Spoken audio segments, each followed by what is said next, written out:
सूचना केवल हमारे विचार हैं, वित्तीय सलाह नहीं। निर्णय लेने से पहले खुद शोध करें। किसी भी लाभ या हानि के लिए हम उत्तरदायी नहीं हैं।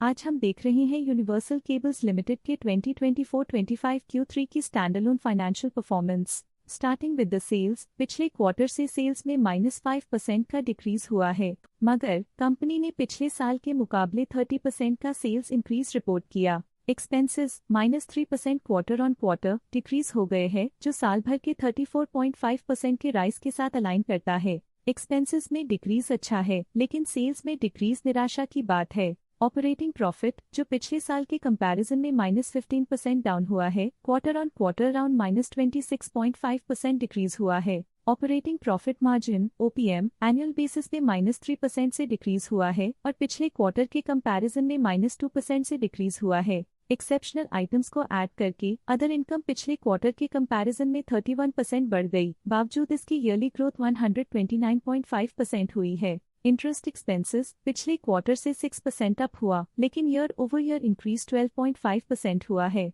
डिप्रिशिएशन कॉस्ट्स में क्वार्टरली -3% का डिक्लाइन देखने को मिला और ईयरली बेसिस पे 8% का इंक्रीज देखा गया। Profit before tax annually -20.5% decrease हुआ, लेकिन प्रोसीडिंग क्वार्टर से -48% डिक्रीज हुआ है। इस साल कंपनी ने 27% टैक्स पे किया और क्वार्टरली कंपनी ने 19.5% टैक्स पे किया है। नेट प्रॉफिट ने ईयर ऑन ईयर -13% का डिक्लाइन दिखाया, लेकिन लास्ट क्वार्टर से -49% का कंट्रैक्शन हुआ है। इस क्वार्टर के दौरान कंपनी का परफॉर्मेंस इतना अच्छा नहीं रहा।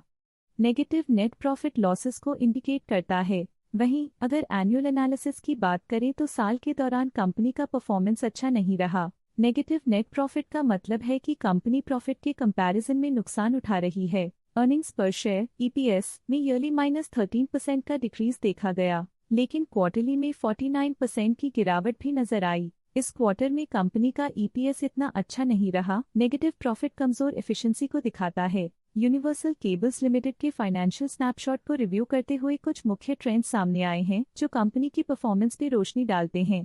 दिसंबर 2021 से दिसंबर 2024 तक यूनिवर्सल केबल्स लिमिटेड की फाइनेंशियल जर्नी में सबसे पहले बात करते हैं सेल्स की। इस साल सेल्स में 14.5% की वृद्धि हुई है और पिछले 4 सालों में 41% की वृद्धि हुई है, जो एक निरंतर अपवर्ड ट्रेंड को दर्शाता है। पिछले साल की गिरावट के बाद इस साल सेल्स फिर से बढ़ना शुरू हुई है, जो सफल रिकवरी स्ट्रैटेजी को दर्शाता है। अब बात करते हैं एक्सपेंसेस की। इस साल एक्सपेंसेस 20% बढ़े हैं और 4 सालों में 46.5% का इजाफा हुआ है। इस साल हालांकि एक्सपेंसेस सेल्स से थोड़ा ज्यादा बढ़े हैं, मगर ग्रोथ रेट्स का करीब होना स्टेडी ऑपरेशनल कॉस्ट को दर्शाता है। चैलेंजेस से गुजरते हुए ऑपरेटिंग प्रॉफिट ने इस साल -55.5% की डाउनटर्न देखी, जो एक ट्रेंड को कंटिन्यू करता है। पिछले 4 सालों में -36.5% की डिक्लाइन के साथ एक वृद्धि के बाद पिछले 2 सालों से ऑपरेटिंग प्रॉफिट गिर रहा है, जो कुशलता बनाए रखने में चैलेंजेस को दर्शाता है। नेट प्रॉफिट का सफर ऊपर की ओर चल पड़ा है। इस साल 31.5% की चढ़ाई के साथ पिछले 4 सालों में लगभग 1.5 गुना की शानदार वृद्धि हुई है।